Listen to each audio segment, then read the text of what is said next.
السلام علیکم ورحمۃ اللہ وبرکاتہ۔ الحمدللہ رب العالمین والصلاة والسلام علی من کان نبی و آدم بین الماء والتین وعلی آلہ وصحبہ الطیبین الطاہرین۔ ان اللہ و ملائکتہ یصلون علی النبی یا ایھا الذین آمنوا صلوا علیہ وسلموا تسلیما۔ اللہم صلی علی سیدنا و مولانا محمد وعلی آل سیدنا و مولانا محمد وبارک وسلم۔ صلاۃ و سلام علیک یا رسول اللہ۔ علی کا زیب و زین زندہ ہے، علی کا زیب و زین زندہ ہے، فاطمہ کا چین زندہ ہے، فاطمہ کا چین زندہ ہے۔ نہ پوچھ ان وقت کی بے زباں کتابوں سے، نہ پوچھ ان وقت کی بے زباں کتابوں سے، جب سنو اذان تو سمجھو حسین زندہ ہے، جب سنو اذان تو حسین زندہ ہے۔ یہ عنایتوں کی جزا ملی، یہ ہدایتوں کا صلہ ملا، جو چراغ نور نبی کا تھا اسے کربلا میں بجھا دیا۔ یہ حسین تیرا ہی کام تھا، سب اپنے لال فدا کیے، تجھے ان ستاروں نے ڈوب کر شب غم کا چاند بنا دیا۔ جو حسین خیمے میں جائیں گے وہاں جا کے کس کو دکھائیں گے، جسے ماں کی گود سے لائے تھے اسے زیر خاک سلا دیا۔ یہ سنان و تیر کی دعوتیں، یہ علی کے لال کی ہمتیں، کبھی نوجواں کا جگر دیا، کبھی بے زباں کا گلا دیا۔ چمن اپنا آپ لٹا چکے کہ بہار دین خدا رہے، نہ جما جو رنگ بہار سے تو لہو بھی اپنا ملا دیا۔ سید الشہداء سیدنا امام علی مقام رضی اللہ تعالیٰ عنہ کی بارگاہ میں خراج عقیدت پیش کرنے کے لیے یہ ہاشمی کمیٹی کی طرف سے لگاتار 33 سال سے 32 سال پورے ہو چکے، یہ 33واں سال ہے، ان کی بارگاہ میں خراج عقیدت پیش کیا جاتا ہے۔ ہاشمی کمیٹی کے نوجوان امام علی مقام کی بارگاہ میں خراج عقیدت پیش کرنے کے لیے تن توڑ محنت کرتے ہیں، اور آپ حضرات امام حسین کی محبت کو اپنے دلوں میں زندہ رکھ کر کے اس محفل میں حاضری دیتے ہیں۔ میں بھی لگاتار کچھ نہ کچھ آخری مجلس میں امام علی مقام رضی اللہ تعالیٰ عنہ کی بارگاہ میں خراج عقیدت پیش کرتا ہوں۔ آج تھوڑی دیر کے لیے کچھ باتیں آپ کو بتانا چاہتا ہوں۔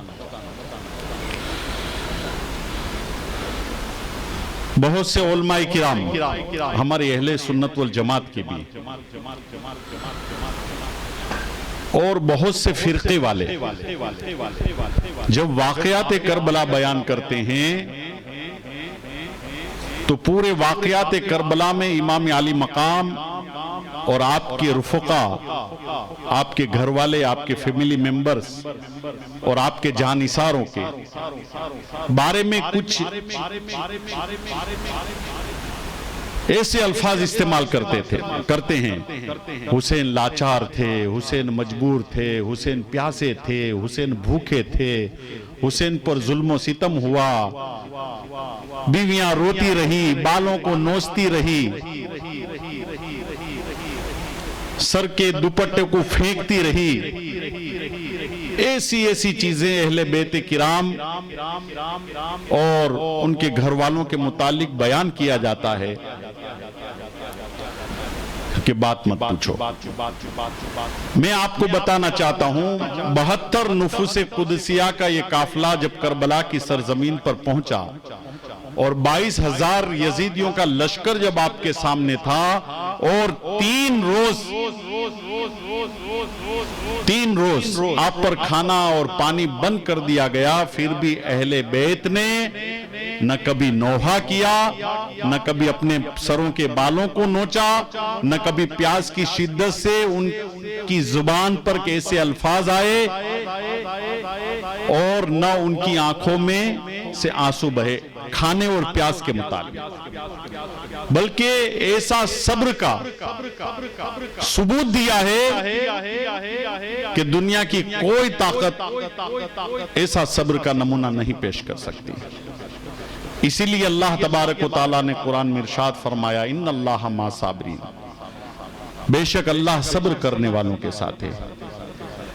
راہ خدا میں جو گردن کٹا دے، قتل کر دیے جائیں، انہیں مردہ نہ سمجھو بلکہ وہ زندہ ہے۔ امام علی مقام کو کربلا کی سرزمین پر بھی اختیار تھا، اس لیے کہ با اختیار نبی کے نواسے تھے۔ جب نبی با اختیار تھا، نانا با اختیار تھا، تو نواسا با اختیار نہیں تھا۔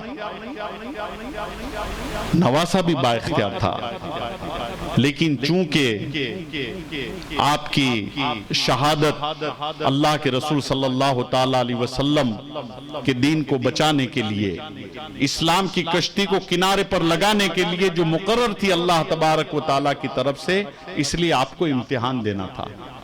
ورنہ اسی کربلا کی سرزمین ہے، آپ کے 6 ماہ کے چہیتے بیٹے علی اصغر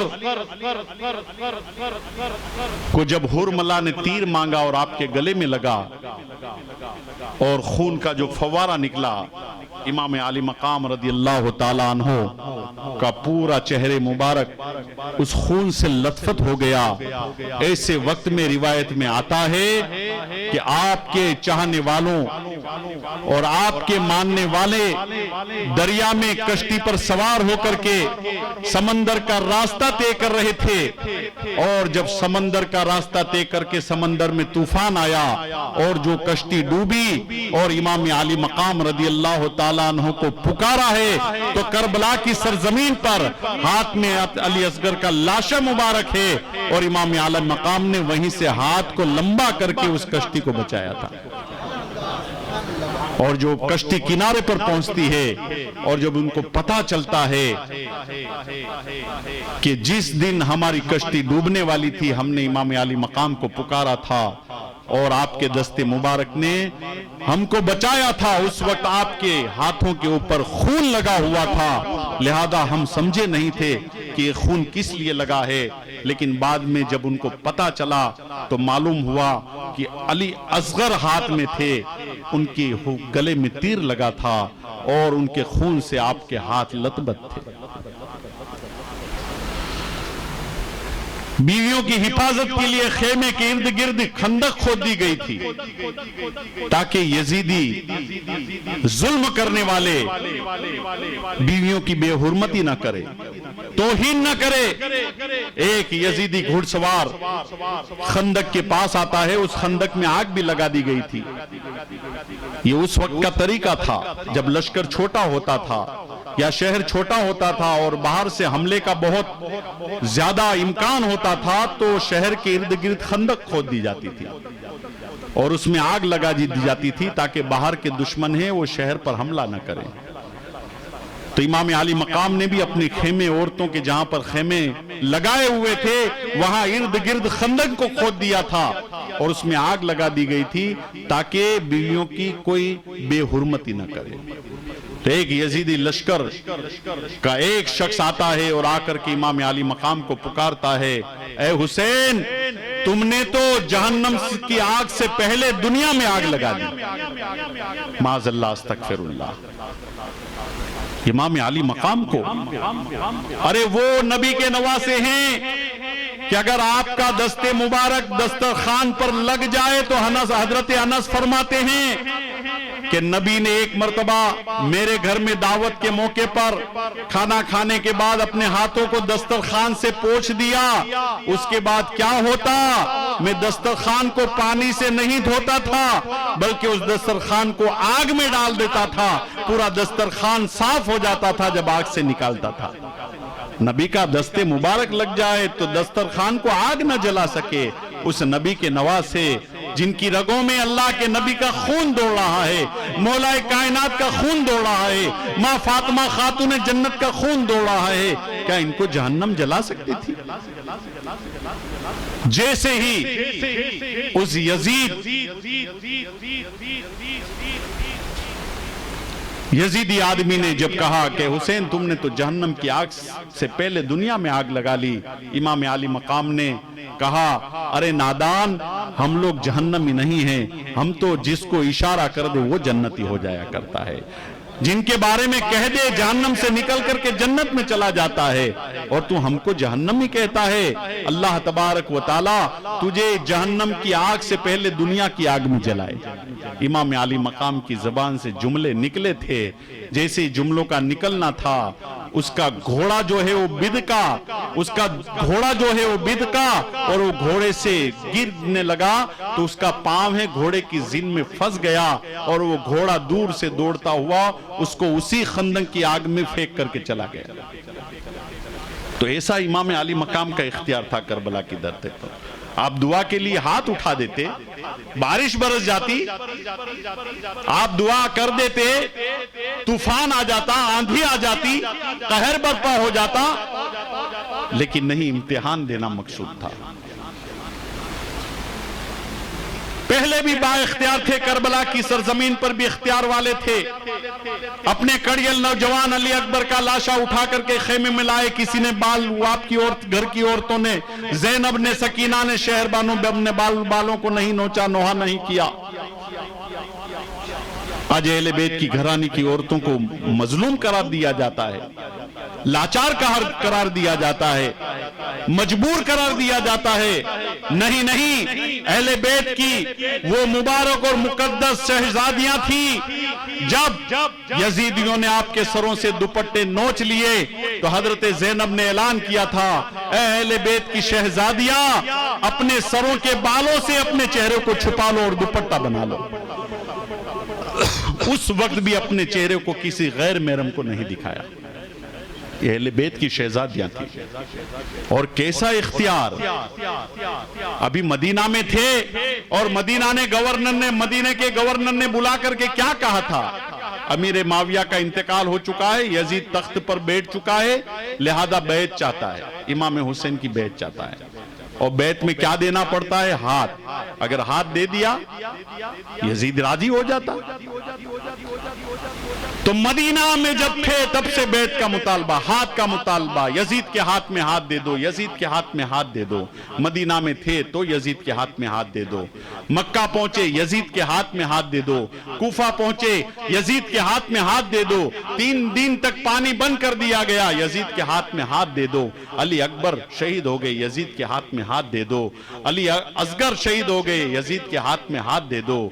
حضرت قاسم شہید ہو گئے، یزید کے ہاتھ میں ہاتھ دے دو۔ حضرت عباس علمبردار کے بازو کٹ گئے، یزید کے ہاتھ میں ہاتھ دے دو۔ امام عالی مقام رضی اللہ تعالیٰ عنہ شہید ہو گئے، یزید کے ہاتھ میں ہاتھ دے دو۔ لیکن حسین کا اختیار کیسا تھا؟ جب آپ شہید ہو گئے تو آپ کی گردن کو کاٹ کر کے یزیدیوں نے نیزے پر اٹھایا، اور جس کی ہاتھ کی تمنا کرتے تھے امام عالی مقام کے اختیار نے اس ہاتھ کو لینے تک نہیں دیا، ورنہ ہاتھ کو لے کر کے چلے جاتے۔ گردن کیوں کاٹی؟ یزید تو ہاتھ مانگ رہا تھا۔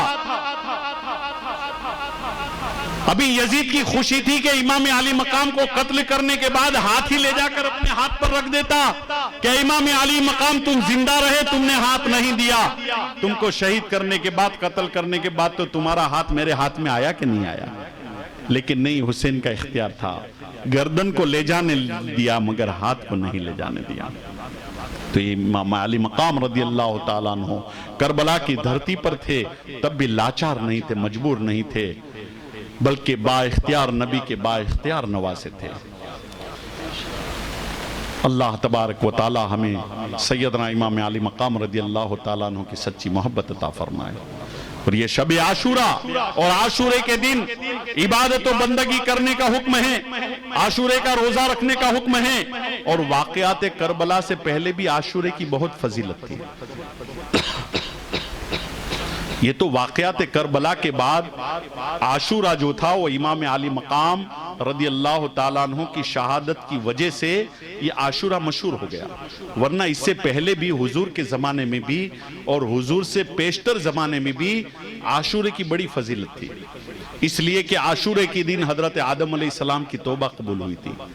حضرت عاشورے کے دن حضرت نوح علیہ السلام کی کشتی جودی پہاڑ پر لگی تھی.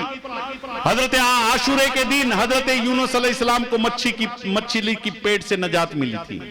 عاشورے کے دن حضرت ابراہیم علیہ السلام پر آگ ٹھنڈی ہوئی تھی. عاشورے کے دن حضرت عیسیٰ علیہ السلام کو جب سولی پر چڑھایا گیا، عیسیٰ یہ مانتے رہے کہ عیسیٰ علیہ السلام کو سولی پر چڑھا گیا، لیکن اللہ تبارک و تعالیٰ نے ان کو آسمان پر بلا لیا تھا. اس لیے عاشورے کی بہت بڑی فضیلت تھی، اور اللہ کے رسول صلی اللہ تعالیٰ علیہ وسلم نے اسی لیے شب عاشورہ عبادت کرنے کا حکم دیا تھا اور عاشورے کے روزہ رکھنے کا حکم دیا تھا. مدینہ میں جب ہجرت کر کے اللہ کے رسول پہنچے اور عاشورے کے روزہ رکھنے کا حکم دیا تو یہودیوں نے کہا کہ مسلمان ہماری نقل کر رہے ہیں، ہم بھی عاشورے کا روزہ رکھتے ہیں، اس لیے انہوں نے بھی روزہ شروع کر دیا.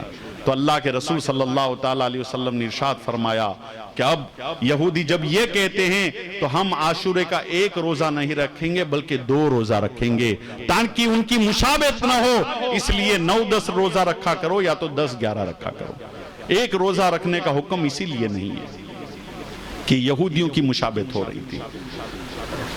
اسی لیے تو کربلا کی سرزمین پر آپ نے مہلت مانگی عمر ابن سعد سے کہ آج عبادت اور بندگی کرنے کی رات ہے، آج ہم جنگ نہیں کریں گے، ہم کو مہلت دے دے ایک رات کی.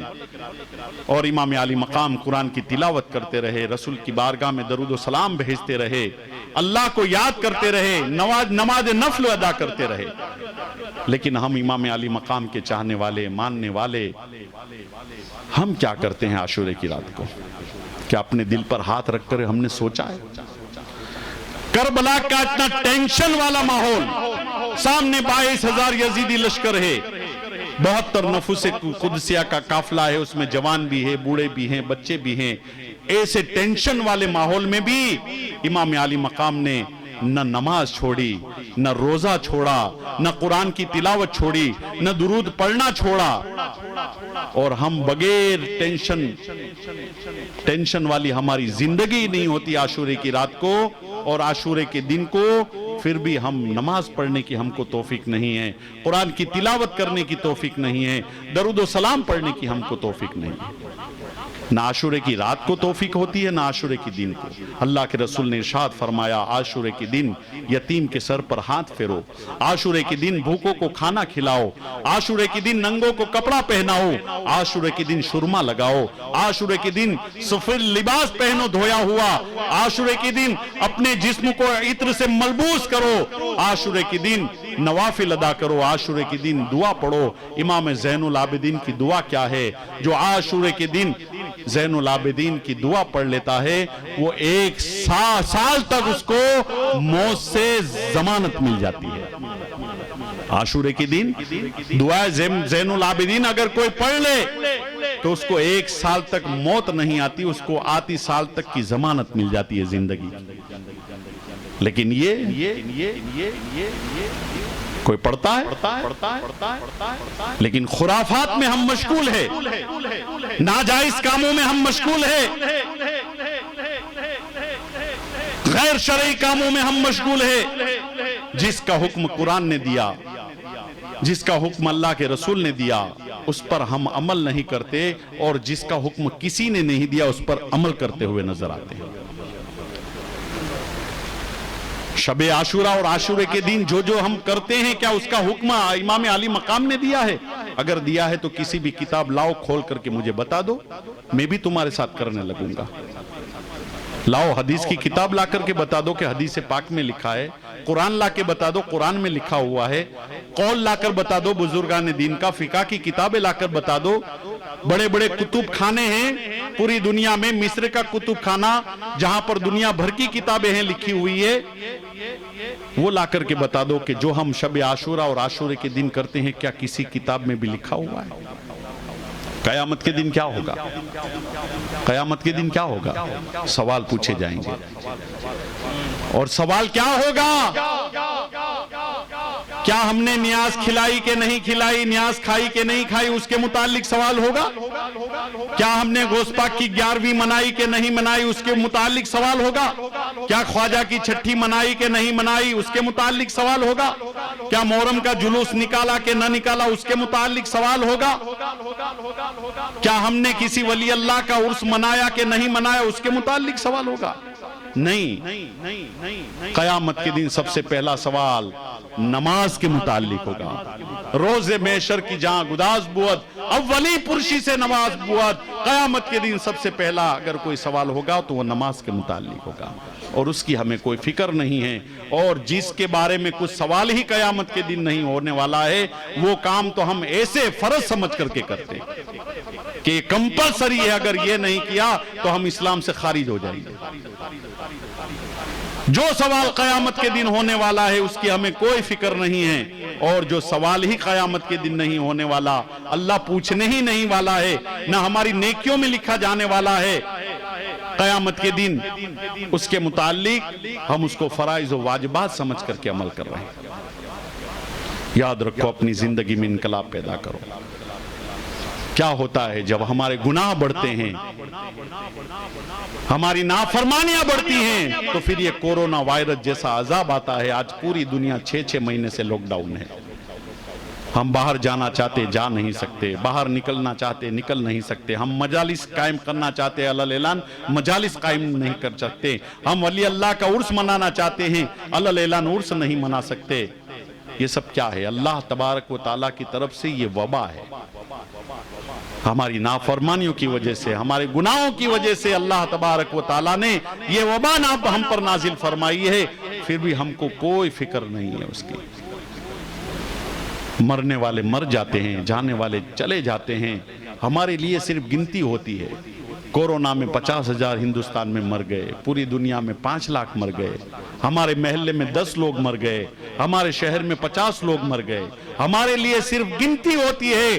لیکن مرنے والے کے گھر میں جا کر کے اگر آدمی مر گیا ہے تو اس کی بیوہ کو پوچھ کے اس سے کتنی تکلیف ہوتی ہے، اس کے شوہر کا انتقال ہو گیا ہے۔ اس یتیم بچوں سے پوچھو جو اس بیماری میں مبتلا ہو کر چلا گیا ہے کہ اس یتیم بچوں کا کیا حال ہوگا جب اس کا باپ چلا گیا، باپ کا سایہ سر سے اڑ گیا ہے۔ لیکن ہمارے لیے تو صرف گنتی ہے۔ اتنے مر گئے، اتنے ہندوستان میں مر گئے، اتنے امریکہ میں مر گئے، لیکن جس جگہ میت ہوتی ہے اس میت کے ماں کو پوچھو جس کا بیٹا جوان چلا گیا ہے، اس باپ کو پوچھو جس کے بیٹے کی میت ہو چکی ہے، اس بیوی سے پوچھو جس کا شوہر اس بیماری میں مبتلا ہو کر کے چلا گیا ہے، اس بچوں سے پوچھو۔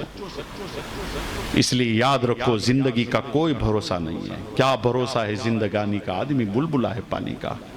انما الدنیا فناء لیس للدنیا ثبوت، انما الدنیا وما فیہا کنزل عنکبوت۔ یہ دنیا کے لیے فنا ہی فنا ہے، دنیا کے لیے بقا و ثبوت نہیں ہے۔ اور یہ دنیا اور دنیا کے تمام ساز و سامان مکڑی کے جالے کی طرح ہے۔ جس طرح مکڑی جالے کا گھر بڑھا کر بڑے اطمینان سے بیٹھی رہتی ہے اور یہ گمان کرتی ہے کہ میرا گھر بہت مضبوط ہے، لیکن قرآن کہتا ہے وَإِنَّ أَوْهَنَ الْبَيُوتِ لَبَيْتُ الْعَنْكَبُوتِ، یعنی ہوا کا ایک جھونکا مکڑی کے گھر کو تباہ و برباد کر ڈالتا ہے۔ یہی مثال دنیاوی زندگی کی ہے کہ ایک سانس پر اس کا دار و مدار ہے۔ اس لیے خدا کے لیے یہ دنیا فانی ہے اور ہمیشہ کی زندگی آخرت کی زندگی ہے، لہذا آخرت کی زندگی کے لیے بھی کچھ سوچو، اس لیے کہ آخرت کی زندگی ہمیشہ کی زندگی ہے، یہ دنیا کی زندگی تو چند روزہ زندگی ہے۔ لہذا آپ لوگوں سے گزارش ہے، آپ لوگ کوشش کیجئے نماز پڑھنے کی، روزہ رکھنے کی، قرآن کی تلاوت کرنے کی اور شریعت کے راستے پر چلنے کی آپ کوشش کیجئے۔ اللہ اور رسول کے بتائے ہوئے راستے پر چلنے کی کوشش کریں، اس لیے کہ یہی زندگی ہے۔ اگر نبی کو خوش کرنا چاہتے ہو، اہل بیت کو خوش کرنا چاہتے ہو، شہداء کربلا اور پنجتن پاک کو خوش کرنا چاہتے ہو، تو وہ کام کرو جو ان کو پسند تھے، وہ کام نہ کرو جو ان کو پسند نہیں تھے۔ اللہ تبارک و تعالی ہمیں نماز پڑھنے کی ہدایت عطا فرمائے اور خرافات سے بچنے کی اللہ تبارک و تعالی ہمیں توفیق عطا فرمائے۔ میں ہاشمی کمیٹی کے نوجوانوں کے لیے بھی دعا کرتا ہوں اللہ تبارک و تعالی اسی طرح سیدنا امام علی مقام رضی اللہ تعالیٰ عنہ کی اجلاس قائم رکھنے کی ان کو ہمت عطا فرمائے، اور جو حضرات اس 10 روز میں دامِ درم قدر میں سخن حصہ لیتے ہیں، نظر و نیاز میں حصہ لیتے ہیں، اللہ تبارک و تعالیٰ انہیں بھی دین اور دنیا کی نعمتوں سے مالا مال فرمائے، اور آپ لوگ بھی 10 روز تک کے امام علی مقام رضی اللہ تعالیٰ عنہ کی محفل میں آئے، اللہ تبارک و تعالیٰ آپ کو بھی سلامت رکھے، ہر بیماری سے اللہ تبارک و تعالیٰ ہم سب کو چھٹکارا عطا فرمائے، اور کورونا وائرس سے خصوصاً ہماری اور ہمارے پورے ہندوستان، پورے ملک ہندوستان کے مسلمانوں کی حفاظت